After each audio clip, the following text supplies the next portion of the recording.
আমরা যদি আল্লাহর নিয়ামতের শুকরিয়া আদায় করি, আল্লাহ আমাদেরকে আরো বাড়িয়ে দেয়। যদি শুকরিয়া আদায় না করি, কফরতুম মিন্না আযাবিল শাদীদ, আল্লাহ আযাব বাড়িয়ে দিতে পারেন। আচ্ছা বলেন, কিন্তু কোনো বিতর্কের সৃষ্টি করবেন না। এই কথাটা মোটেও সঠিক না। আমি বলতে চাই যেটা, ধন্যবাদ। কথা এটাই হয়েছে মাননীয় স্পিকার, যে আলমগীর মোহাম্মদ মাহফুজুল্লাহ ফরিদ তিনি কোনো ব্যঙ্গাত্মক কথা এখানে বলবেন না। তিনি একজন প্রবীণ সংসদ সদস্য। ডান পাশের বন্ধুরা কেন সেদিন মিছিল করেছিল জানতে পারি নাই মাননীয় স্পিকার। আমাদের কাছে এসে আমাদের প্রধানমন্ত্রীর কাছে, আমাদের মাননীয় মন্ত্রীদের কাছে বাজেট চাইবে, বরাদ্দ চাইবে, কিন্তু রাস্তায় যে মিছিল করবে। সেই কারণে আমি একটি আল কোরআনের আয়াত বলতে চাই, ফাইন শাকারতুম লাযীদান্নাকুম ওয়া লাইন কাফারতুম ইন্না আযাবি লাশাদীদ। শুকর করতে হবে জীবনের, শুকর করতে হবে বরাদ্দের, শুকর করতে হবে মাননীয় প্রধানমন্ত্রী তারেক রহমানের, শুকর করতে হবে আমাদের মাননীয় মন্ত্রীদের। তারা শুকর করে না কিন্তু অস্বীকার করে, সেই জন্য তাদের উপর লাশাদীদুল আযাব, আযাবের কঠিন আযাব তাদের সম্মুখীন করতে হবে মাননীয় স্পিকার। মাননীয় সদস্য, খুব জরুরি না হলে পয়েন্ট অফ অর্ডারে দাঁড়াবেন না। পয়েন্ট অফ অর্ডার সমসাময়িক চলমান বিষয়ের উপর হতে হবে। এই চলমান বিষয়ের উপর বলবেন, বলুন। ধন্যবাদ মাননীয় স্পিকার। আসলে মাননীয় স্পিকার, কোরআন হাদিসের আয়াত এবং যেই রাসূল ইসলামের বাণীগুলো আছে এগুলো তো আসলে ঠাট্টা বিদ্রুপের বিষয় না। এটা নিয়ে যদি ঠাট্টা বিদ্রুপ করা হয় তাহলে আসলে খুবই দুঃখজনক। এখানে কোরআনের আয়াত কোট করা হয়েছে, লা ইন শাকারতুম লাযীদান্নাকুম ওয়া লা ইন কাফারতুম ইন্না আযাবি লাশাদীদ। ওনাদের প্রশংসা করলে ওনারা আরো বাড়ায় দিবেন, আর ওনাদের ইয়ে না করলে ওনারকে আমাদেরকে পিটাবেন নাকি, এ ধরনের বোঝাতে যাচ্ছেন। এটা তো আসলে ভুল ব্যাখ্যা হচ্ছে, এটা খুব ভুলভাল বিষয়। এ ব্যাপারে রাসূল ইসলামের কঠোর সতর্কবাণী এসেছে যে এইগুলা বিষয়ে ঠাট্টা বিদ্রুপ করার বিষয় না। আমি মাননীয় প্রধানমন্ত্রী যখন ছিলেন আমাদের দেশনেত্রী বেগম খালেদা জিয়া, সেই সময়ের একটা জাস্ট খালি ঘটনা উল্লেখ করছি। সেই সময় শাহবাগের সময় কোরআন হাদিস নিয়ে অনেক বিদ্রুপ হচ্ছে, ঠাট্টা তামাশা হচ্ছে। সে সময় একটা চিঠি লেখা হয়েছিল, সেই চিঠিটা নিয়ে যখন আমরা গেলাম তিনি বললেন কোরআনের একটা আয়াত, সূরা তওবার একটা আয়াত তোমরা যোগ করতে পারো না? কুল আবিল্লাহি ওয়া বিআয়াতিহি ওয়া বিরাসূলিহি ইস্তাহজিউন। এখানে তোমরা কি আল্লাহর আয়াত, আল্লাহকে নিয়ে, আল্লাহ রাসূলকে নিয়ে, আল্লাহর আয়াত নিয়ে তোমরা ঠাট্টা মশকরা করছো? তো এটার জন্য তো যদি তোমরা করো তাহলে তোমাদের অবস্থান হবে জাহান্নামে। এই জিনিসটা আমাদেরকে খুব সতর্কভাবে নিতে হবে। কোরআন হাদিসের ভুল ব্যাখ্যা, কোরআন হাদিসের এরকম অবমাননাকর কিছু বিষয়, এগুলো আমাদেরকে কোনোভাবে করা যাবে না। এটার ব্যাপারে আপনার দৃষ্টি আকর্ষণ করছি মাননীয় স্পিকার। ধন্যবাদ মাননীয় সদস্য। আমার মনে, আলমগীর মাহমুদুল্লাহ ফরিদ একজন পুরনো সংসদ সদস্য। আমার মনে হয় না যে কোরআন হাদিস নিয়ে তিনি কোনো ব্যঙ্গাত্মক কমেন্ট করতে পারেন। তারপরেও আমরা পরীক্ষা করে দেখব, যদি কোনো ভুল ধরনের ব্যাখ্যা দেওয়া হয় কোরআন হাদিসের, সেটা এক্সপান্সড হবে। এবং কোরআন হাদিসের ভুল ব্যাখ্যা, বাংলাদেশ একটি মুসলিম প্রধান দেশ, এই দেশে কখনোই গ্রহণযোগ্য হবে না। পরবর্তী বক্তা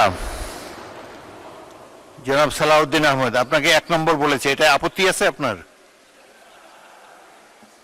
বলেন, স্বরাষ্ট্রমন্ত্রীকে মাইক দেন। মানে স্পিকার, আমি বিতর্কে যাব না, কিন্তু একটা ভুল মেসেজ যাবে বিরোধী দলের পক্ষ থেকে যখন একটা অভিযোগ আকারে বা যে কোনো আকারে বলা হোক যে আমাদের একজন মাননীয় সংসদ সদস্য কোরআন আর আয়াতের ভুল ব্যাখ্যা দিয়েছে।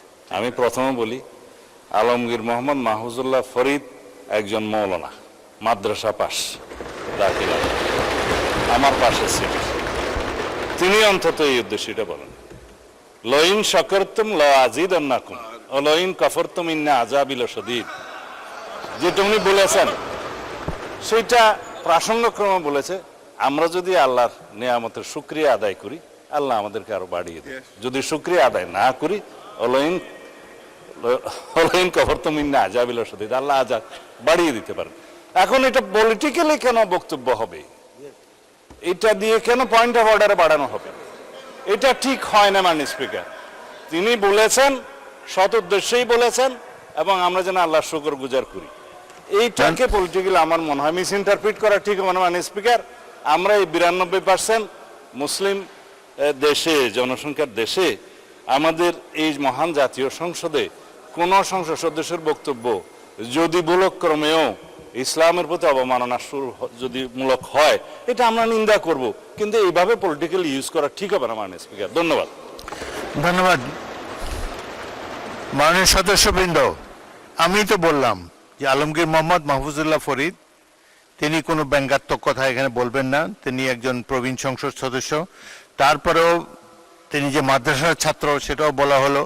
আপনারা নিশ্চয়ই হয়তো ওনাদের চেয়ে বেশি জানেন, অনেক আলেম ওলামা আপনাদের মধ্যে থাকতে পারে। এটা নিয়ে বিতর্ক হোক এটা চাই না। আমরা সবাই মুসলমান, এখানে অধিকাংশই মুসলমান, এই দেশটারও 92% মানুষ মুসলমান।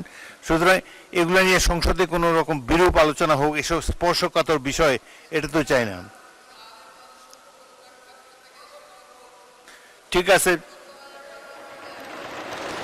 সেটা আমি ইতিমধ্যে সদস্য আমি বলেছি আমি পরীক্ষা করে দেখব যদি না মাইক ছাড়া বলবেন না, না না 1 সেকেন্ডও না, এটা স্পর্শকাতর বিষয়। আপনাদের সিনিয়র নেতারা সামনে দাঁড়িয়েছে, সংসদে প্রথম বেঞ্চের যখন সিনিয়র নেতারা দাঁড়ায় পিছন দিকে আপনারা বসে যাবেন। এবং আচ্ছা মুজিবুর রহমান সাহেব বলেন, কিন্তু কোনো বিতর্ক হয় এমন কোনো কিছু তুলবেন না। এখানে সবাই তো অধিকাংশই মুসলমান, অধিকাংশই ধর্মের প্রতি ধন্যবাদ, শ্রদ্ধা পোষণ করেন। ধন্যবাদ মাননীয় স্পিকার। আমাদের মাননীয় স্বরাষ্ট্রমন্ত্রী যেহেতু দাঁড়িয়েছেন এবং তিনি কথা বলেছেন, তার কথাকে যাতে লাইন মতো হয় সেজন্য তিনি নেওয়ার চেষ্টা করেছেন। এই আয়াতটা যে নাজিল হয়েছে, কেন নাজিল হয়েছে? এই আয়াতটা নাজিল হওয়ার প্রেক্ষাপট হচ্ছে আল্লাহ তাআলা তার অগণিত নিয়ামত এই পৃথিবীতে রেখেছেন। তিনি বলেছেন ওয়াইন তাউদ্দু নিয়ামাতাল্লাহ লা তুহসুহা, তোমরা যদি আল্লাহর নিয়ামতকে গুনতে চাও তাহলে গুণে শেষ করতে পারবে না।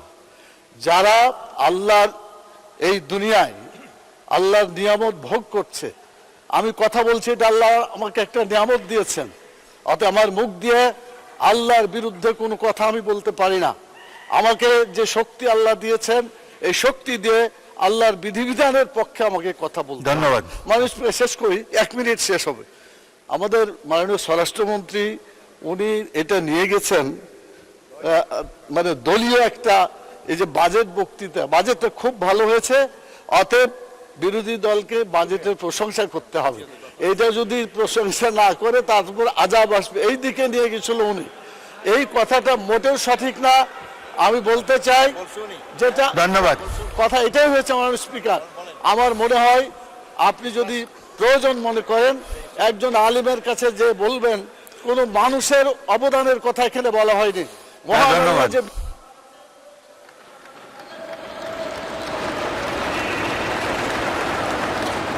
ধন্যবাদ মাননীয় সদস্য, বসুন।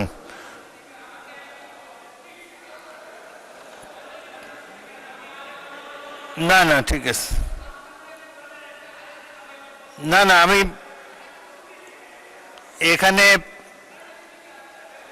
এখানে মাদ্রাসা পড়ার, মাদ্রাসা শিক্ষায় শিক্ষিত আলেম অনেক বেশি আছে এখানে এই দিকের চাইতে, সেটা তো আমরা স্বীকার করে নিয়েছি। তবে আমার এই ট্রেজারি বেঞ্চও 2-1 জন আছে। ওই দিন আপনি বলেছেন ভালো, অলরেডি আপনি কিছু জানেন, এটা তো আমরা ধরে নিলাম। এখন আপনি বললে আবার একটা বিতর্ক শুরু হবে। Kamruzzaman Ratan, no more please, আমাদের বাজেট বক্তৃতায় যেতে হবে। পরে আরেক সময় আরেক দিন বলেন, আপনার এটা জমা রাখেন, পরের দিন আরেকজন। আচ্ছা বলেন, কিন্তু কোনো বিতর্কের সৃষ্টি করবেন না। তো ওয়াদা করলাম। আচ্ছা কামরুজ্জামান বলুন। বিসমিল্লাহির রহমানির রহিম।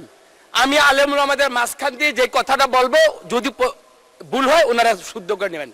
পবিত্র কোরআনে একটা আয়াতের মধ্যে আছে সামিআনা ওয়া আতানা, আমরা শুনলাম এবং এতায়াত করলাম, যা সহি তারাই যেন আমরা আমল করি, এই আমলের মধ্যে দিয়ে আমাদের যেন পরিশুদ্ধতা থাকে।